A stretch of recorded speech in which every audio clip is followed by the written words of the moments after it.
सबसे पहले आपको यह बताते हैं कि आज इस पूरे मुद्दे पर सुप्रीम कोर्ट में क्या हुआ है, क्योंकि यह मामला अब सुप्रीम कोर्ट पहुंच चुका है।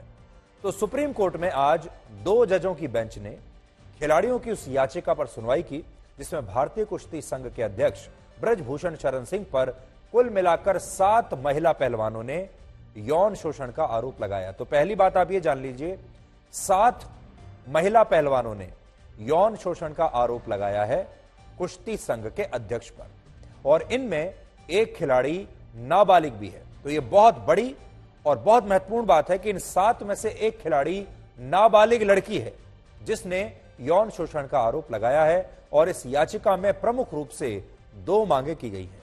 पहली मांग ये कि अदालत यौन शोषण के इस मामले में ब्रजभूषण शरण सिंह के खिलाफ दिल्ली पुलिस को एफआईआर दर्ज करने का आदेश दे और इस मामले की जांच के लिए एक रिटायर्ड जज की अध्यक्षता में एक कमेटी का गठन किया जाए।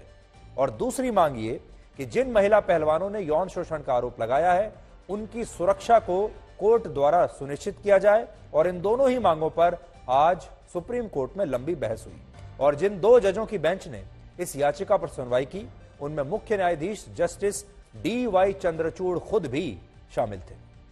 महत्वपूर्ण बात यह है कि आज सुप्रीम कोर्ट में प्रदर्शन कर रहे इन खिलाड़ियों की तरफ से 4 बड़े आरोप लगाए गए। पहला आरोप यह कि यौन शोषण के मामले में ब्रजभूषण शरण सिंह के खिलाफ पहली मौखिक शिकायत आज नहीं बल्कि वर्ष 2016 में ही कर दी गई थी, लेकिन यह शिकायत मौखिक थी और उस शिकायत का कभी भी कोई संज्ञान नहीं लिया गया। दूसरा आरोप यह कि लिखित शिकायत के बाद इस मामले की जांच के लिए एक कमेटी बनाई गई, लेकिन यह कमेटी भी ब्रजभूषण शरण सिंह के साथ मिली हुई थी। तीसरा आरोप, केंद्रीय खेल मंत्रालय और इंडियन ओलंपिक एसोसिएशन ने भी इस मामले में शिकायत करने वाले खिलाड़ियों की कोई मदद नहीं की। और चौथा आरोप यह कि दिल्ली पुलिस भी इस मामले में इन खिलाड़ियों का सहयोग नहीं कर रही है और वो भी ब्रजभूषण शरण सिंह के साथ मिली हुई है और इसीलिए दिल्ली पुलिस ने अभी तक इस मामले पर एफआईआर दर्ज नहीं की है। हालांकि इन आरोपों पर आज सुप्रीम कोर्ट में बहुत लंबी बहस चलती रही और इसके बाद सुप्रीम कोर्ट ने अपने आदेश में 2 बड़ी बातें कही। पहली बात, इस मामले की जांच दिल्ली पुलिस ही करेगी और अदालत ने दिल्ली पुलिस को ब्रजभूषण शरण सिंह के खिलाफ एफआईआर दर्ज करने के लिए कहा है। दिल्ली पुलिस ने भी अदालत को यह बताया कि हम एफआईआर करने के लिए तैयार हैं, दिल्ली पुलिस एफआईआर कर रही है। हालांकि रात 9 बजे तक का अपडेट यह है कि दिल्ली पुलिस की तरफ से अभी तक कोई एफआईआर दर्ज नहीं हुई है, लेकिन अगर दिल्ली पुलिस ने यौन उत्पीड़न की सख्त धाराओं में एफआईआर दर्ज कर ली, क्योंकि शिकायतकर्ताओं में एक नाबालिग लड़की भी है, तो ब्रजभूषण शरण सिंह की गिरफ्तारी पक्की है। और अगर एफआईआर में पॉक्सो एक्ट भी लगा दिया गया तो ब्रजभूषण शरण सिंह लंबे समय के लिए जेल में चले जाएंगे और ऐसे मामले में उन्हें जमानत भी बहुत आसानी से या जल्द नहीं मिलने वाली। दूसरा, अदालत ने दिल्ली पुलिस कमिश्नर को कहा है कि उन्हें यौन शोषण की शिकायत करने वाली खिलाड़ियों की सुरक्षा को लेकर एक आकलन करना चाहिए और अगर जरूरी है तो फिर इन खिलाड़ियों को पर्याप्त सुरक्षा देनी चाहिए।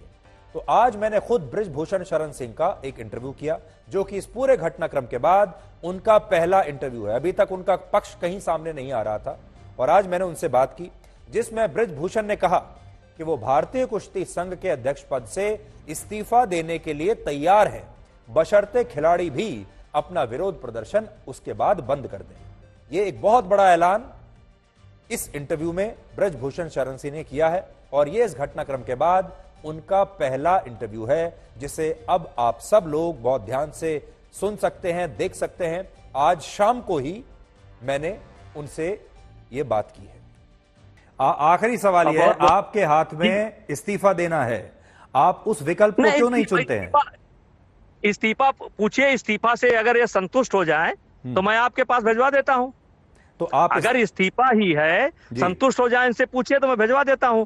तो कहेंगे उनका कार्यकाल समाप्त हो गया, क्या एहसान कर रहे हैं। अगर इस्तीफा ही इनका है तो इस्तीफा मैं आपको भिजवा देता हूं, आप भिजवा दीजिए इनको। तो क्या मैं ये कह सकता हूं कि आप इस्तीफा देने के लिए तैयार हैं? अगर ये लोग अपना धरना वापस ले लें, अपना प्रोटेस्ट वापस ले लें, तो आप दे देंगे इस्तीफा? मैं आपको, आप कहें इनसे बात कर लीजिए, ये जाएं अपनी प्रैक्टिस करें, मैं इस्तीफा आपको भिजवा दूंगा। तो आप तैयार हैं इस्तीफा देने के लिए? अपराधी बनकर नहीं, लेकिन आप कहेंगे तो मैं इस्तीफा दे दूंगा। ये अगर ये इस बात पर उठने तैयार है, अपनी प्रैक्टिस करने तैयार है, अपने घर जाने तैयार है, तो इस्तीफा क्या बड़ी चीज है, दे दूंगा। जब से इन खिलाड़ियों ने अपने विरोध प्रदर्शन में सभी नेताओं और सभी राजनीतिक पार्टियों को आमंत्रित किया है, तब से वहां विपक्षी नेताओं का एक मेला सा लगा हुआ है। और इस कड़ी में आज बिहार की जन अधिकार पार्टी के नेता पप्पू यादव भी इन खिलाड़ियों को अपना समर्थन देने के लिए पहुंचे और इस दौरान उन्होंने उत्तर प्रदेश के मुख्यमंत्री योगी आदित्यनाथ का वहां बैठे बैठे मजाक उड़ाया और कहा कि योगी आदित्यनाथ पहले संसद में आंसू बहाते थे, रोते थे, और अब वो माफिया को खत्म करने की बात कह रहे हैं। लेकिन उन्होंने एक धमकी भरे अंदाज में एक और बात कही कि जिस दिन योगी आदित्यनाथ मुख्यमंत्री नहीं रहेंगे, उस दिन देखिएगा क्या होता है।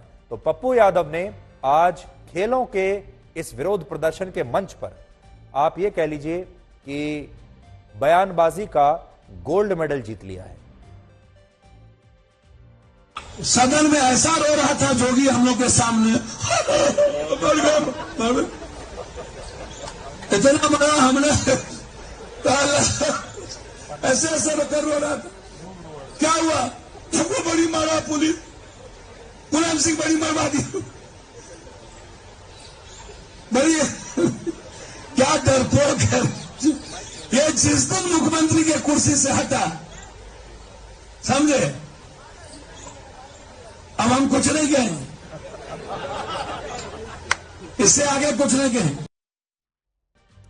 आज इन खिलाड़ियों को जो समर्थन मिला है दूसरे बड़े बड़े खिलाड़ियों का, उनमें टोक्यो ओलंपिक्स में भारत के लिए गोल्ड मेडल जीतने वाले मशहूर एथलीट नीरज चोपड़ा भी शामिल हैं, जिन्होंने अपने एक ट्वीट में लिखा है कि एथलीट्स को सड़कों पर उतरकर न्याय की मांग करते देखना बड़ा दुखद है। उन्होंने देश को सम्मान दिलाने के लिए कठिन परिश्रम किया है और हमें गर्व का अनुभव कराया है। एक राष्ट्र के रूप में हमारी यह जिम्मेदारी है कि हम हर व्यक्ति की गरिमा और उसके सम्मान की रक्षा करें, चाहे वो एथलीट हो या नहीं। जो हो रहा है ये कभी नहीं होना चाहिए। ये एक संवेदनशील मुद्दा है और इसका हल निष्पक्ष और पारदर्शी तरीके से होना चाहिए, ये लिखा है नीरज चोपड़ा ने। नीरज चोपड़ा के अलावा ओलंपिक खेलों में भारत को गोल्ड मेडल दिलाने वाले अभिनव बिंद्रा, पूर्व क्रिकेटर कपिल देव, वीरेंद्र सहवाग, हरभजन सिंह और मशहूर टेनिस खिलाड़ी सानिया मिर्जा और बॉक्सर निखत जरीन ने भी कहा है कि वो इन खिलाड़ियों के साथ हैं, उनका पूरा समर्थन इन खिलाड़ियों के साथ है। और कई नेता भी इन खिलाड़ियों को अब अपना समर्थन दे रहे हैं, जिनमें कांग्रेस के नेता हैं, दीपेंद्र हुड्डा का नाम भी शामिल है। लेकिन बड़ी बात यह है कि इस सब के बीच आज भारतीय ओलंपिक संघ की अध्यक्ष और पूर्व एथलीट पीटी उषा की बहुत आलोचना हो रही है और उन्हें ट्रोल किया जा रहा है। इसलिए ट्रोल किया जा रहा है कि पीटी उषा ने खिलाड़ियों के इस विरोध प्रदर्शन को उनकी अनुशासनहीनता बता दिया था। इस पद पर उन्हें वर्ष 2011 में नियुक्त किया गया था, जब देश में यूपीए की सरकार थी और प्रधानमंत्री थे डॉक्टर मनमोहन सिंह। उस समय ब्रजभूषण बीजेपी के नहीं बल्कि समाजवादी पार्टी के सांसद थे। यानी जब वो भारतीय कुश्ती संघ के अध्यक्ष बने उस समय वो समाजवादी पार्टी के सांसद थे, बाद में बीजेपी में आए। लेकिन यह बात भी सच है कि पिछले 4 दशकों में उनके खिलाफ बहुत सारे आपराधिक मामले दर्ज हुए हैं, जिनमें उन पर हत्या की कोशिश जैसे कई गंभीर आरोप हैं और उन्हें टाडा के एक मामले में तिहाड़ जेल में भी रहना पड़ा था। उस समय उन पर आरोप था कि उन्होंने अंडरवर्ल्ड डॉन दाऊद इब्राहिम से मोबाइल फोन पर बात की है और वो कई आतंकवादी गतिविधियों का भी हिस्सा रहे हैं। हालांकि इस मामले में उन्हें बाद में सीबीआई ने बरी कर दिया था और ये आरोप तब अदालत में साबित नहीं हो पाए थे। और यहां एक तथ्य यह भी है कि आज तक ब्रजभूषण शरण सिंह के खिलाफ 40 से ज्यादा आपराधिक मामले दर्ज हो चुके हैं, लेकिन आज तक इनमें से किसी भी मामले में उन्हें अदालत ने दोषी नहीं पाया है। यानी आरोप तो उन पर बहुत सारे हैं, लेकिन यह आरोप अभी अदालत में साबित नहीं हुए। यह घटना दिल्ली की है, जहां पुलिस ने 30 साल के एक कैब ड्राइवर को 6 साल की एक बच्ची का यौन शोषण करने के आरोप में गिरफ्तार किया है और इस आरोपी ड्राइवर का नाम है मोहम्मद अजहर। पुलिस का कहना है कि यह व्यक्ति पिछले काफी समय से एक प्राइवेट स्कूल वैन चला रहा था और जिस बच्ची का इसने यौन शोषण किया वो उसी की स्कूल वैन में हर दिन स्कूल जाती थी। और हैरानी की बात यह है कि यह ड्राइवर पिछले 1 साल से इस बच्ची का यौन शोषण कर रहा था, 1 साल से। लेकिन इस दौरान बच्ची के माता पिता को इसके बारे में कभी कुछ पता ही नहीं चला और इस बच्ची के साथ स्कूल वैन में हर दिन ये वारदात होती रही। उस बच्ची पर क्या बीतती होगी आज आप सोचिए। इससे भी ज्यादा चौंकाने वाली बात यह है कि स्कूल वैन में इस बच्ची के अलावा 10 से 15 और बच्चे भी हर रोज उसके साथ स्कूल जाते थे और इन बच्चों का घर इस बच्ची के घर के बाद आता था। लेकिन इसके बावजूद ये ड्राइवर पूरे 1 साल तक इस पीड़ित बच्ची को सबसे आखिर में घर पर ड्रॉप करता था। आखिर में जब ये बच्ची अकेली रह जाती थी तो आखिर में इस बच्ची को ड्रॉप करता था और इसके माता पिता ने कभी इसका संज्ञान नहीं लिया या इस पर गंभीरता से सोचा ही नहीं। और इस दौरान ये बच्ची भी इतनी छोटी थी कि उसके लिए ये बात समझ पाना बहुत मुश्किल था कि उसकी स्कूल वैन में उसके साथ कितना घिनौना अपराध हो रहा है और इसलिए 1 साल तक इस घटना के बारे में किसी को कुछ पता नहीं चला। पहला सुझाव तो ये कि सस्ते के चक्कर में अपने बच्चों को स्कूल बस की जगह प्राइवेट स्कूल वैन्स में बिल्कुल ना भेजें। दूसरा, अगर किसी स्कूल के पास अपनी खुद की बस नहीं है और ऐसी स्थिति में किसी माता पिता के पास प्राइवेट स्कूल वैन्स का ही विकल्प है तो उन्हें 3 बातों को बहुत ध्यान रखना है। पहला, वो स्कूल वैन सरकार द्वारा रजिस्टर्ड होनी चाहिए। दूसरा, उस स्कूल वैन के ड्राइवर का पुलिस वेरिफिकेशन जरूर होना चाहिए।